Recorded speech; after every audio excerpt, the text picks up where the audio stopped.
more explosive gas found in the neighborhood where 2 men were killed in an explosion. Colorado Mills ripple effect. Businesses that are open and nobody knows.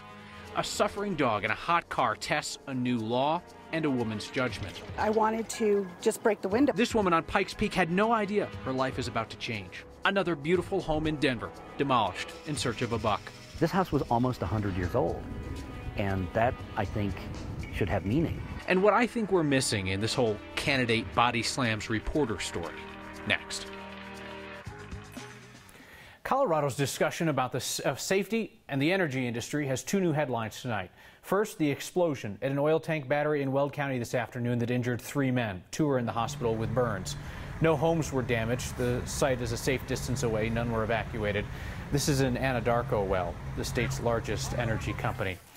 The same company is under scrutiny for the house explosion in Firestone last month that killed 2 men. And we learned today that testing in early May found a large pocket of methane trapped in the ground west of that house that exploded April 17th. The explosion, you'll remember, was blamed on an explosive mix of methane and propane leaking out of an underground line leading to an Anadarko well. The line was apparently cut when the house in question was built. The newly found gas pocket may be tied to a branch line running off the same underground pipe. So it's possible that the branch line was cut during the construction of a sewer line along Oak Meadows Boulevard in Firestone. And if that's the case, like the line that led to the home that exploded, it could have been leaking gas since the well was brought back online. Anadarko's installed a system to draw the potentially explosive gas out of the ground, and state regulators tell us that this newly found gas pocket does not pose a threat to nearby homes. The story to come is about Colorado Mills, but it's not all about the closed mall with no certain reopening date. We showed you inside yesterday at the invitation of one of the tenants. No, this story is not about the closed businesses or the 3,000 out-of-work employees or the lack of any solid information about when this mall will again start contributing $350,000 a month in tax revenue to Lakewood. This story now is about the open businesses, the ones just outside the mall, but in the same basic parking footprint. The businesses with workers who desperately want work to do. During the day, there's a lot of businesses, so we're still getting a lot of that stuff. But at night, those businesses go home. I think the less traffic at the mall has definitely taken away a little bit from the business, for sure. We've gone through a lot of communication steps to make sure that our clients do know that we're open. We've had a banner added to our website. We've updated our Facebook post. We've also gone through Twitter, sent out a few email blogs and blasts. And when we say Colorado Mills is closed, we should specify. We're talking about the mall itself. Except for the Super Target, which is open and in ragged shape. The shops and the restaurants outside Colorado Mills are open, and they so badly, badly want you to know that. Our next question comes from a viewer named Sue. Follow-up to our coverage on the HOV lanes on Santa Fe and whether they're really enforced. Sue asks, why not just give all us drivers the extra lane to keep the flow of traffic going? Well, short answer is those HOV lanes were created with federal money. There was an incentive to improve air quality and congestion, meaning they can't easily be converted back to general purpose lanes. Now, this is interesting. CDOT is studying that area right now, and it's possible that those lanes could become express lanes, similar to the ones on I-25 or US 36. So that would mean that a driver alone in a vehicle could use the HOV if they're willing to pay a toll. Listen, transportation is tricky business. It is why we so often ask, is the A-line working today? The train to the plane? Yes. Stellar day. Hey, we have to tell you about the good days if we tell you about the bad days, right? And 90% of the time, the A-line works all the time. Don't at me on Twitter this Memorial Day to say that the train is broken or that the buses are behind. RTD's run a holiday schedule on Monday, so double check your route online before you go. So we are getting our first look inside the new homeless shelter space that we told you about last night. It's actually easier to see with the politicians and the photo op out of the way. Here you go. Denver Rescue Mission is turning a warehouse in North Park Hill into a 200-plus bed shelter where men will be bussed up from downtown each night. Men. These are the first shelter beds set aside specifically for men in Denver since 1989. Our year-long conversation about what Coloradans should do about dogs trapped in hot cars inadvertently led to a new state law, which we didn't ask for, but is now part of that discussion. What would you do if you saw a dog in a hot car on a hot day? Break the window as you are now allowed to do under the law? Call police, which you have to do if you break the window? Wait for the owner? A woman named Rita Sandoval was in one of those situations yesterday afternoon.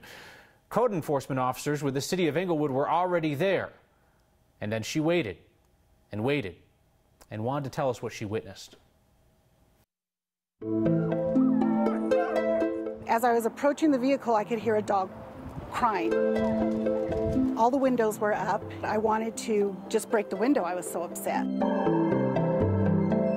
The code enforcement person was there, and I turned to him and said, "Are you taking care of this?" Because I saw him trying to get into the car. The owners came out, and they had been in the dental office for an hour already, and this dog was closed up for an hour.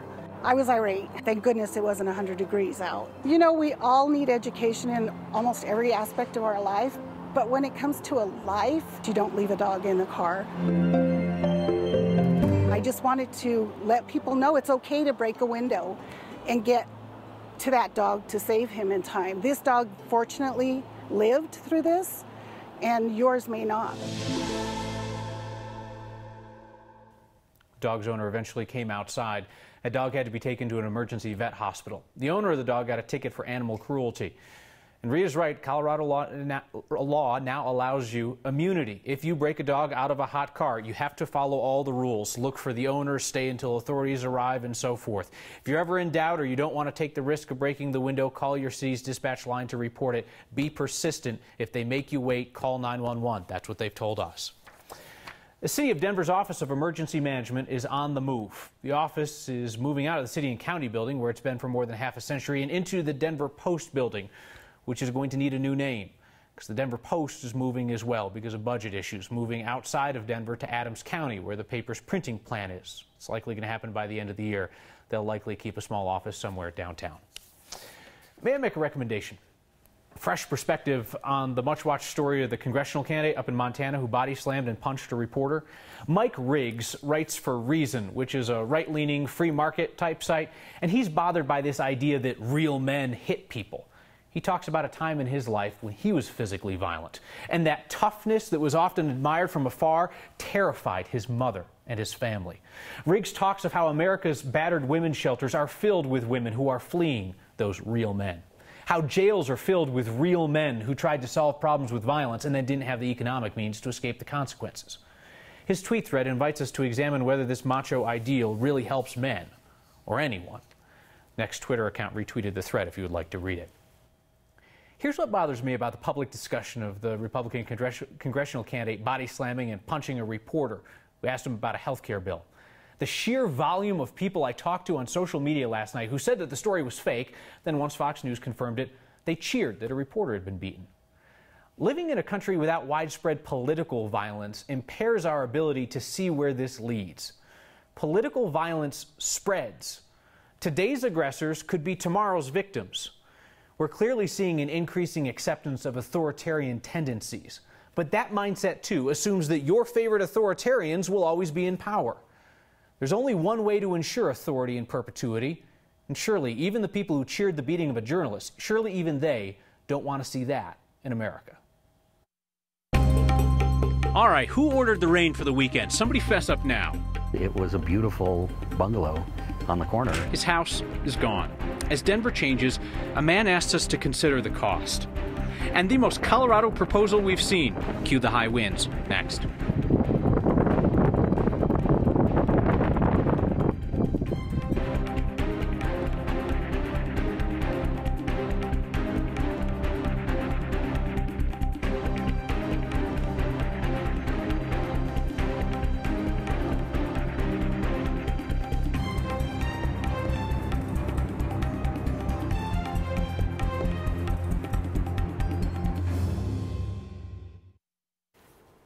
I would invite you to go to Estes Park and bring a pocket full of cash, or at least a credit card or something. Help that beautiful part of Colorado get its feet back under it after years of issues that followed the terrible floods of 2013.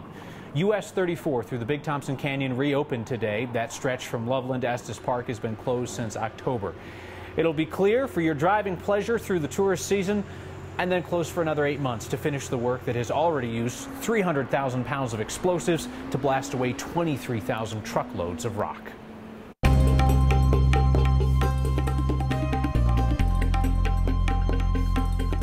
Nice to finally see that reopening. Today, it has been about the severe storms across the eastern plains, where we still have a severe thunderstorm watch in place. That's going to last us till about 9 o'clock or so tonight. You can see we had quite the afternoon with strong thunderstorms pushing in, huge hail, 3 inches in diameter in some spots. We did have some reports of tornadoes touching down in open fields, no damage. And tonight, while it's dry here in the metro area, Fort Collins, starting to see some very heavy downpours coming in. This is the view out there at the CSU campus.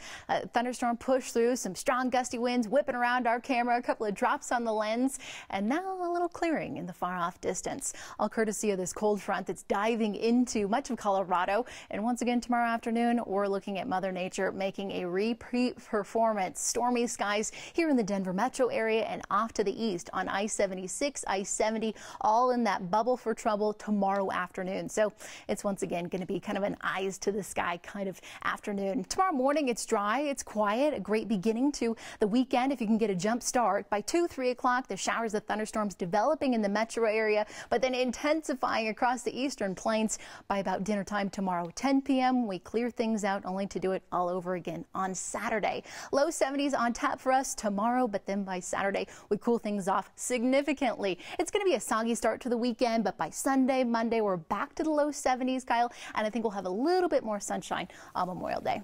Did you say bubble of trouble? I did. Can I steal you like that? I would like it, please. I might trademark it. Once a week. All right, very good. Thanks, T. Grant. Deal. So it's not news that Denver is changing, but how it's changing. That requires our continued attention. Beautiful brick homes of decades past are getting wiped away, replaced by various things that look more like spaceships or cardboard boxes. A former Wash Park neighbor tried to assure that his bungalow would be safe when he sold it. Then he drove through the neighborhood this week and saw what happened. He spoke with our Steve Steger. And my name is Bob Berg, and I've lived at 1100 South Gilpin Street for 32 years. I sold it in October of last year, 2016. This house had been pretty much pristine since 1920. You know, it was an original craftsman bungalow. It was pretty much in original sort of condition. Generations had lived there. Generations of neighbors had walked past the rose gardens in the backyard.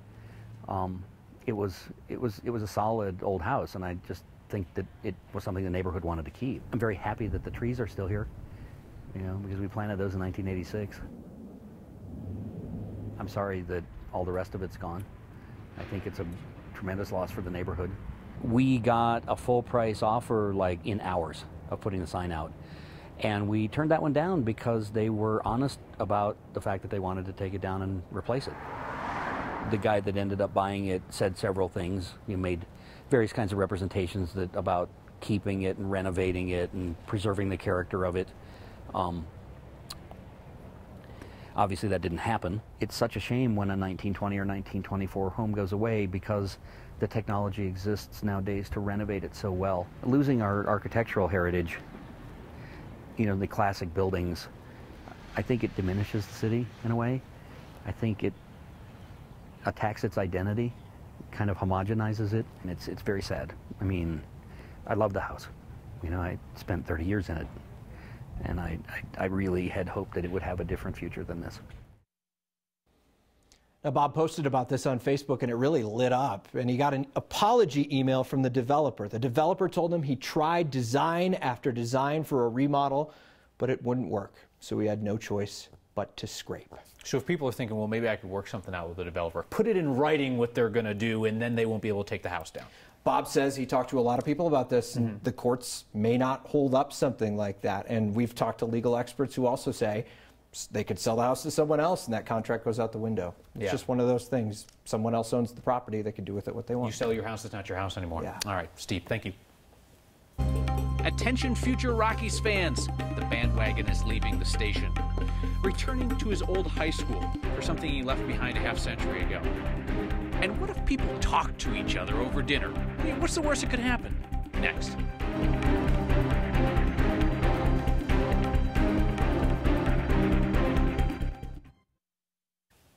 I was in an Uber earlier today, and the driver was like, mind if I turn up the Rockies game? A few years ago, I would have been like, dude, let me out at the corner. But today, it's like, no, turn it up. How about those Rockies, huh?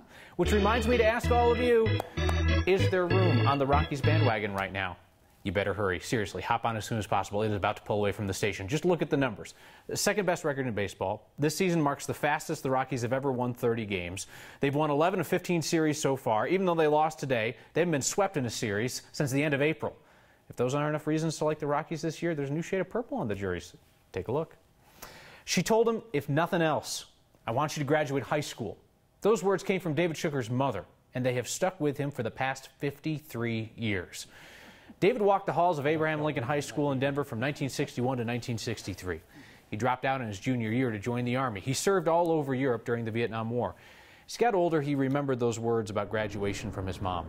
For 53 years, that Abraham Lincoln class in 1964 was short one classmate, until now. David will be an honorary graduate next Thursday. He got a chance to visit his old school today. Check out that diploma. It is a moment that's always been in his imagination. I'd lay awake at nights many a times thinking about this, wondering why I made the decision to go in this service. I don't regret that, don't get me wrong, but I wish I would have waited one more year. One more year. David earned his diploma through a Colorado VA program called Operation Recognition. The program awards high school diplomas to deserving vets who served in World War II, Korea, and Vietnam. Closest I came to anything 3D in grade school was one of those pop-up books. Today we watched a K-8 school in Denver try out a brand new 3D printer it just got from Australia. The Denver Language School bought this printer, which comes with lesson plans and curriculum for the kids. This is not a speedy process, so you are watching a 5-minute time lapse of a 3D printing. Instead of needing one small printer for each student, this one prints the objects coming in from an entire classroom.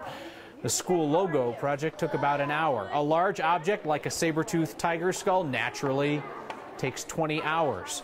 The printer doesn't use ink. It doesn't have an empty paper tray that I wait for my producer Carrie to refill. No, this is a different apparatus here. This particular printer uses a plastic filament that it heats up and extrudes onto a build plate. And it slowly builds the model up by layers, like adding slices of a loaf of bread. What we really considered was, do we really need more textbooks? Do we really need more online materials? And did we really want to put some money towards this engaging and amazing curriculum, printer, and opportunity for students? And that's what we chose. You heard her say the magic word, money, and you're thinking, this seems expensive. Well, principals have a budget. They have to figure out how to allocate it, and we're told that when it comes to purchasing an entire curriculum set, as they did here, printers on par with other options. It's a sign. It's a sign and a challenge. Spotted by next viewer Bob Bowe, Georgia Boys Barbecue up in Frederick. Family and friends phone challenge. Everyone at the table must participate. All phones must be turned off or on silent. All phones then go in the bucket. Don't touch them for the entire dinner. Talk to each other and genuinely enjoy your time with friends and family.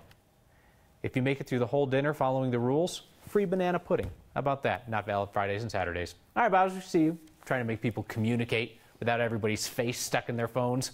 It's a sign and a decent idea. Send us the signs you see. Email next@9news.com or get our attention anytime with the hashtag HeyNext. The most Colorado thing we saw today involves a mountain and a ring, plus your feedback. Next.